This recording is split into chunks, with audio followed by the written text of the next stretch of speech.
8 hours overnight in Las Vegas airport, done. Probably won't do that again. Ah well, last video of 2024, here we go. Today I'm gonna fly Allegiant Air Flight 31, or G431, up to Great Falls, Montana. Make sure to leave a like and subscribe. I hope you enjoy this video.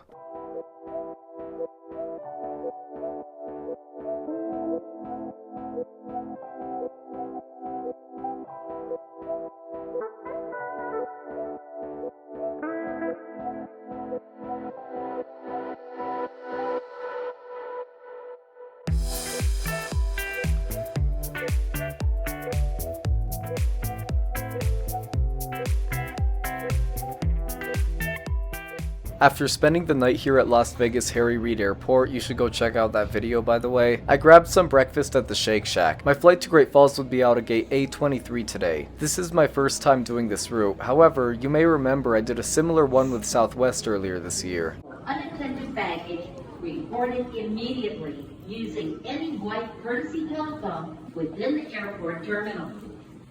Here at A23, this is November 309 November Victor, the 17-year-old Airbus A319 that will be taking me to Great Falls this morning. Sadly, you can only see its silhouette in this lighting. But yeah, this plane flew for EasyJet for most of its life, like just about, if not all, Allegiant A319s. It was given to Allegiant in 2017. And I didn't know this at the time, but this is actually Allegiant's newest A319. I know this because at this time, it was the only 17-year-old one in the fleet, while all the others were at least 18. Still not a very new plane, but I still thought it was pretty cool to know. Also, you can't really see it, but this plane happens to be in the new livery, like the one I arrived on. Here at gate A3, this is November 310 November Victor, in the old livery, going to Fresno. This is actually the gate I was supposed to fly out of on this plane, but they switched my aircraft from this one to 309 for some reason. I did end up taking this one a few days later though, which was kinda funny. There were a lot of Spirit planes here today, which kinda surprised me given that they had just gone bankrupt a few weeks before this.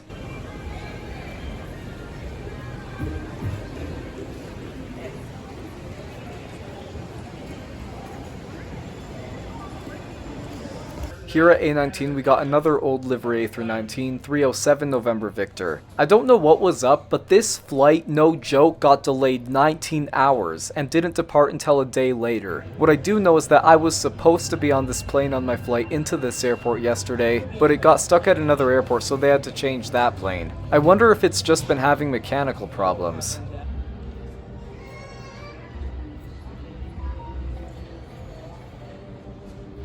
Great Falls.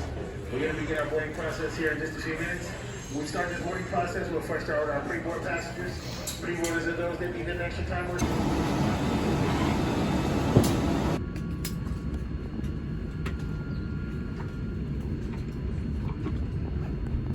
Good morning from everyone at Allegiant. We'd like to welcome you aboard our flight to Great Falls. To assist with our departure today, please step into your row when you reach your assigned seat to help keep the aisle clear and allow others to pass. Use your mobile devices. The Allegiant app contains information regarding our in-flight snack and beverage service. Feel free to download the app while we're here at the gate. Thank you for your attention and welcome aboard.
Well, we got yet another year coming to an end. What better way to end it than with an Allegiant flight to an airport no one wants to fly to? I don't know. Anyways, besides graduating high school and starting my first year in college, this was quite a year for me, especially with travel. I took a total of 31 flights in 2024, which is the most I've ever taken in a year. I mean, you may remember Alaska Flight 1282 last January, and that the 737 MAX involved in that door plug blowout was literally assigned to my Seattle to Phoenix flight, which I would take 2 days later switch to a 900. That was one way to start the year. But going from there, I did a lot more flying stuff, which made for some great videos.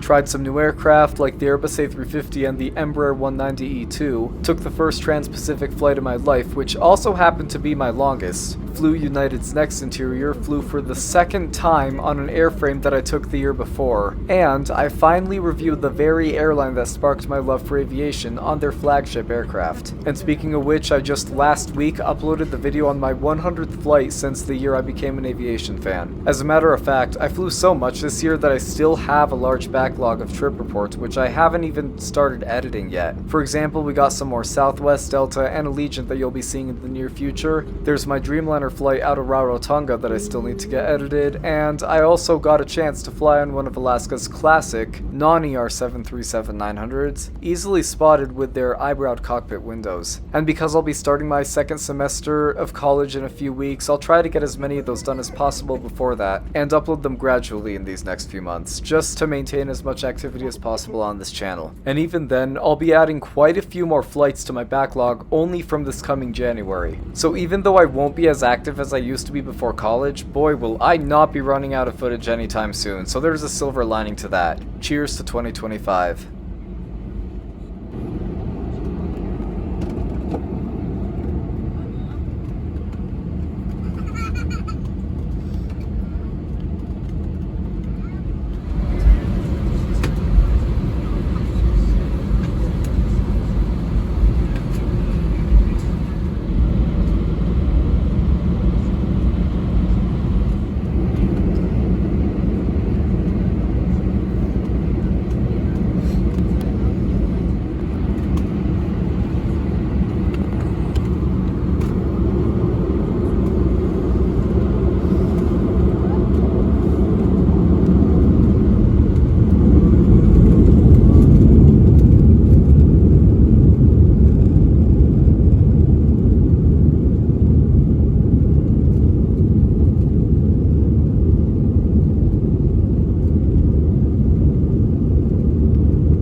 seatbelt securely fastened at this time and for the duration of our flight into Great Falls. Flight attendants will be passing through the aisle to collect any service items you may have.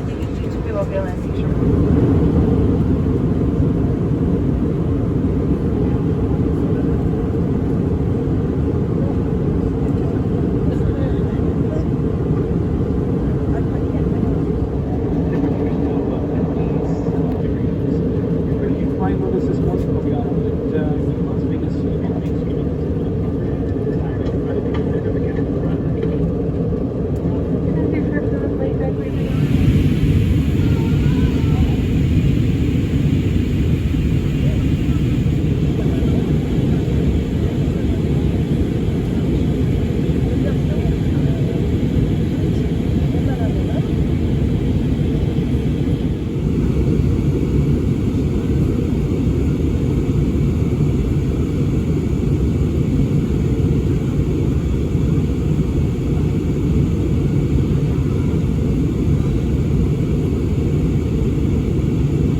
Welcome to Great Falls. For your continued safety and the safety of those around you, please remain seated with your seatbelt securely fastened and all carry-ons properly stowed until this aircraft comes to a complete stop at the gate. Once the captain turns off that fasten seatbelt sign, that will be an indication that it's safe to get up and go with those personal belongings. Please use caution when opening overhead bins, as items do tend to shift during flight. Please refrain from smoking or vaping until safely inside the terminal, and then only at those designated smoking areas. You now use your mobile phones at this time. If you are claiming luggage here in Great Falls, please follow the signs to baggage claim. Our uniformed representatives meeting this aircraft will be able to assist you regarding ground transportation or baggage claim needs. And on behalf of your entire Las Vegas-based flight crew, I'd like to thank you for flying with us this morning. It's been our pleasure serving you, and we hope to see you on another Allegiant flight. I didn't get much footage here in Great Falls Airport, which is kinda sad because it has some very nice looking areas. Especially considering that I'm not flying back out of here, I'm going out of Bozeman instead. I just hope there will be a next time. It has 5 jetways, all of which were empty when I arrived. We would park at the farthest one to the east, which I believe is gate 5. Anyways, back to the flight. To be honest, this flight wasn't bad at all. I mean, as I said in my other video on Allegiant, they get you there for a low price, and with that low price, you shouldn't expect the level of service or seat comfort that you see with airlines like Delta. This flight was nothing less than expected from Allegiant, and on top of that, the plane was actually clean this time, unlike the plane I took into Vegas last night. Final score for Allegiant Flight 31 is 5.6 out of 10, decent for a ULCC. This leg of the journey was like $80, if I remember correctly, which was better than what I usually see. And I've seen their flights get even cheaper than that. I think the flight I took out of Bozeman was $50, and that will be a future video.